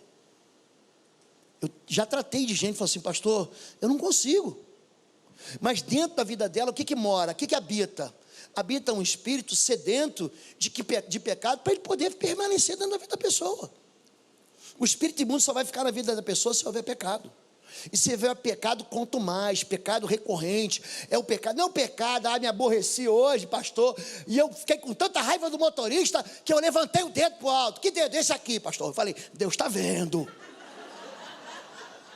Então tem gente que está preso no pecado, e a gente tem que ajudar a libertar. 1 Pedro 1,5, da mesma forma, jovens, sujeitos aos mais velhos, sejam todos humildes um para com os outros, porque Deus se opõe aos orgulhosos, mas concede graça aos humildes. Olha para mim, uma mensagem como essa aqui, ninguém sai ileso não. Ah, pastor, sai tranquilo, é uma mensagem boa, não fui atingido, minha família não foi atingida, o meu passado passou, uma tranquilidade. Não é, não é. Todo mundo aqui tropeçou, todo mundo pecou, você e quem segura o microfone aqui pecou também. A humildade, ela trai o quê? O favor de Deus. Quem se humilha, conta com o favor de Deus. E quem resiste, o que acontece com quem resiste? Ele tem Deus por inimigo. Deus concede graça, concede favor aos humildes, mas aos orgulhosos Deus se opõe. Pensa assim, Deus virando o rosto. Então, querido, o reino de Deus, o reino dos céus, não é para perfeitos. O reino de Deus, do céu, é para arrependidos. Deus, ele nunca vai destruir uma vida que já está destruída, não vai fazer isso. O nosso Deus é compassivo, cheio de misericórdia e cheio de perdão. Eu quero encerrar esse período onde a gente falou sobre calabouços, fortalezas, de prisões, pedindo para você olhar para dentro de você mesmo.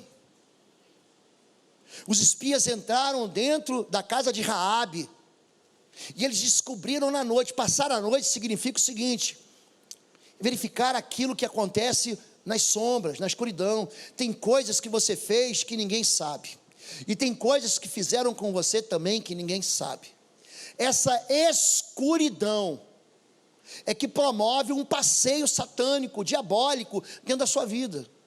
Essa escuridão, onde você não perdoa, onde você não é perdoado, onde você rebela, onde você é orgulhoso, onde há uma idolatria, onde você adultera, onde você se prostitui, onde você rouba. Gente, é aí. Não, pastor, mas foi só não, foi uma bobagem. Gente, devolve. Zaqueu devolveu. Não posso devolver, já gastei, então trabalhe para ajudar os outros. Não roube mais, é isso que Paulo fala. Vamos orar, fique em pé em nome de Jesus. Deus falou com você, gente, hoje? Deus falou com você, Deus falou comigo. Eu tinha traçado um outro caminho, Deus me levou aqui pela direção dele. A gente tem que ser muito sensível à voz do Espírito de Deus. A gente, por mais que esteja preparado, a gente tem que deixar o Espírito de Deus suavemente conduzir a gente. E foi isso que aconteceu hoje. Deus falou com você. Deus fez você olhar para trás. Deus fez você perceber que algumas coisas estão te perseguindo. Por quê? Porque você nunca se desligou do pecado, você nunca confessou o pecado, você nunca anulou aquela culpa, você nunca renunciou. Talvez você tenha sido consagrado no ventre, talvez você tenha sido atingido, seu nome tenha sido dado como devoto de uma entidade. Se você não entende que teu nome está escrito no céu, se você não entende que Deus vai dar um novo nome para você no céu, numa pedra branca, Ele faz isso. Ele dá novos nomes porque Ele altera o destino. Ele dá novos nomes, deu um nome para Jacó, teu nome não é mais enganadoso, teu nome agora é Israel, é campeão, teu nome é principal, é príncipe. Ele tira o nome de Abraão e dá o nome de Abrão, de Abraão, para dizer, você agora é pai de nações, você não é pai de vento, você não é mais mulher briguenta, Saraí, teu nome é Sara. Então Deus, ele muda a história da gente. Deus, ele não quer assim, não pastor, eu sempre fui assim, você casou comigo, eu já era assim. Não, Deus transforma. O evangelho da cruz, gente, muda a vida da gente. O evangelho da cruz dá para a gente um novo traçado, dá para a gente uma nova direção, dá para a gente uma nova vida. É por isso que a Bíblia diz que nós somos novas criaturas, criados em verdadeira justiça e santidade. Há um novo homem, uma nova mulher aí dentro de você, alguém onde foi preparado um templo para Deus habitar. Em Gálatas capítulo 2, verso 20, diz, eu não vivo mais eu, é Cristo que vive em mim, a vida que eu vivo na fé. Eu vivo na fé do Filho de Deus que me amou e se entregou por mim. Então há sempre um velho homem querendo se levantar, querendo ressuscitar, querendo fazer com que tua carne se debruce de novo sobre a iniquidade e pecado. Você tem que aprender a dizer não, diga não. Diga com vontade: não. É isso que você tem que fazer. É algo que vai te afastar do amor, da comunhão de Deus. Gente, Jesus andou com o Pai o tempo todo. E ele fala, é interessante que ele vai falar: eu e o Pai somos um. Ele vai orar, em João 11, está Lázaro morto há 4 dias. Ele diz: Pai, o Senhor sempre me ouve, o Senhor sempre ouve a minha voz. Gente, por que Jesus ele sofre tanto na cruz? Você acha que é por causa da chicotada, da varada, da surra que ele tomou? Você acha que é por causa dos cravos? Não é por causa disso não. Ele chora gota de sangue no Getsemane. Ele grita na cruz, sabe o que ele diz? Eli, Eli, lama sabachthani, Deus meu, por que me abandonaste? Ali ele recebe um pecado que é meu e é teu. Ali Deus vira as costas para Jesus, mas ele dá a frente para você e para mim. Deus que não poupou o seu único filho, também não dará a nós com todas as coisas. É interessante que um Deus que deu as costas para um filho perfeito, ele não deu as costas para mim e para você, querido. Você só vai sair daqui preso se você quiser. Você só vai sair daqui culpado se você quiser. Você só vai sair daqui pecador se você quiser.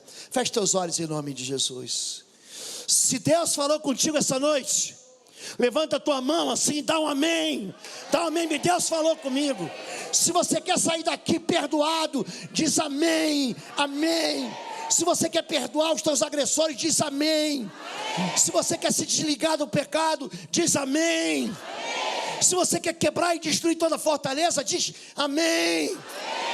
Gente, está ligado aqui na terra e está ligado no céu. Vamos orar, coloca a mão no teu coração. Já vamos glorificar o nome do Senhor. Queria que você orasse. E é uma oração que vai te levar de encontro de novo ao Pai. Você pode estar desviado, afastado, distante. Não interessa, aqui não interessa qual é a tua religião. Se você é espírita, católico, evangélico, batista, assembleiano, se você é da família da fé, isso não importa. Hoje está presente aqui o Filho do Deus vivo. Jesus Cristo está aqui. O Espírito de Deus está aqui, queridos. O Espírito de Cristo, o Espírito da verdade, o Espírito do conselho do Senhor, chamado de promessa do Pai, está aqui. Coloca a mão no seu coração agora.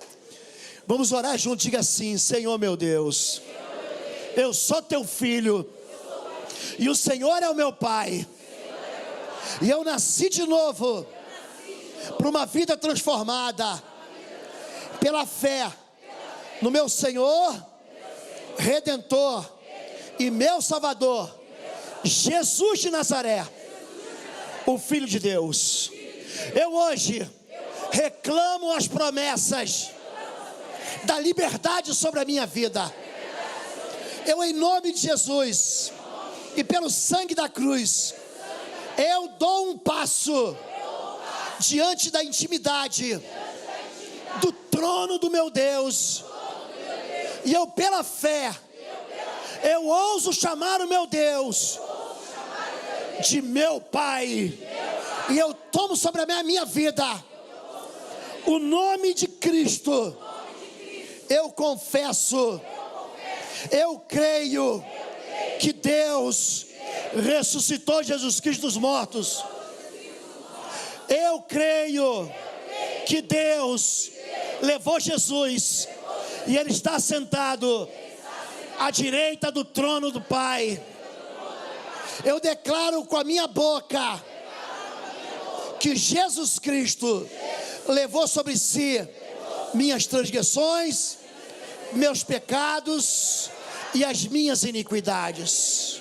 Eu, em nome de Jesus, quero honrar meu pai e minha mãe, mas eu sei que eles não foram perfeitos.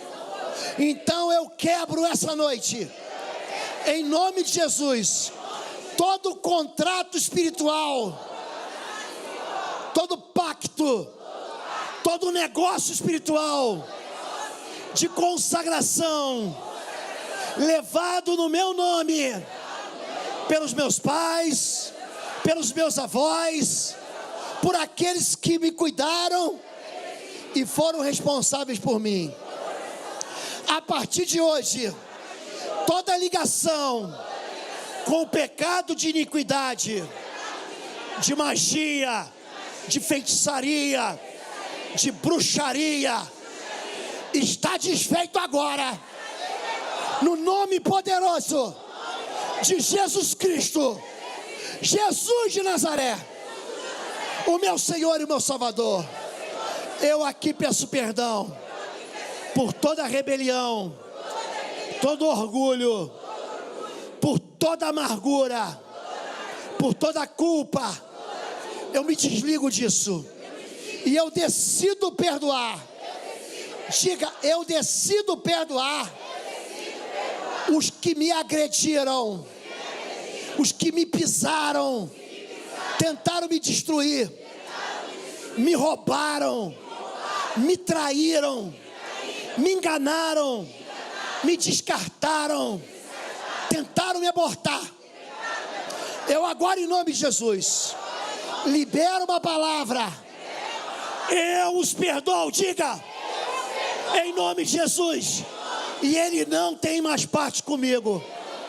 Eu me desligo, eu me separo, eu me afasto de todo sentimento de ódio, toda fortaleza no meu coração, todo desejo de vingança, de fazer justiça com as próprias mãos, está quebrado agora, no poder, no nome de Jesus. Mas eu também recebo o perdão do meu Pai e volto para a casa do meu Pai. Eu me entrego ao meu Pai como filho de Deus para uma vida nova. Meu corpo, minha alma e meu espírito saem daqui absolutamente lavados, e nenhum mal, nenhuma palavra de acusação pode me atingir. As armas do inferno estão canceladas, estão destruídas, estão desativadas. As perseguições que seguiam o rastro de iniquidade, de geração após geração, na minha descendência, são retiradas. O Senhor é glória à minha frente, é justiça à minha retaguarda, é sombra à minha direita, é escudo à minha esquerda. O Senhor fará que a minha descendência seja como o pó da terra, ao norte e ao sul, a leste e a oeste.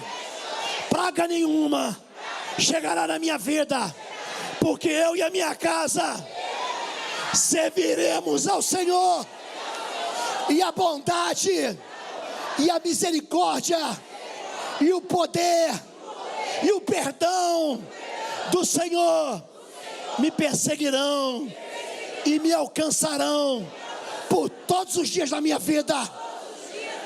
Eu habitarei na casa do Senhor para todo sempre, em nome de Jesus. Diz amém, diz amém e diz amém, e aplauda ao Senhor. Glória a Deus, glória a Deus. Glorifica o nome do Senhor. Você sai daqui perdoado. Se alguém te acusar, manda ele se calar e bater em retirada. Cale-se em nome de Jesus e vai-te. Se você se acusar, lembre que a eternidade é um lugar de delícias e maravilhas que Deus preparou para filhos arrependidos. Você não pode continuar sem igreja. Você não pode continuar sem pastor. Você não pode continuar distante, vindo fazer refeições e voltando e ficando 1, 2, 3 semanas, 3 meses fora. Olha para mim, teu lugar é aqui. Se alguém te trouxe a essa igreja aqui, esse alguém te ama. Ele não veio trazer para você só, vem ouvir uma palavra boa. Ele veio trazer você para que teu coração se abrisse, para você receber uma palavra que é uma semente de vida eterna. Se você não é batizado, é necessário. Aquele que crer e for batizado será salvo. Deus fala com você, querido, mais do que o YouTube fala pela sua palavra. Leia a Bíblia, compre uma Bíblia. Se você não tiver dinheiro, pede pastor, não tem dinheiro, quero uma Bíblia. Deus vai falar com você através da sua palavra. E a igreja é um local onde Deus derrama vida e bênção para sempre. Gente, Deus ele está aqui. Deus ele faz sinais aqui. Deus ele faz milagres aqui. Deus interfere nas vidas quando a gente concorda na terra e liga no céu. Amém, gente? Deus, eu abençoo a sua vida em nome de Jesus. Amém?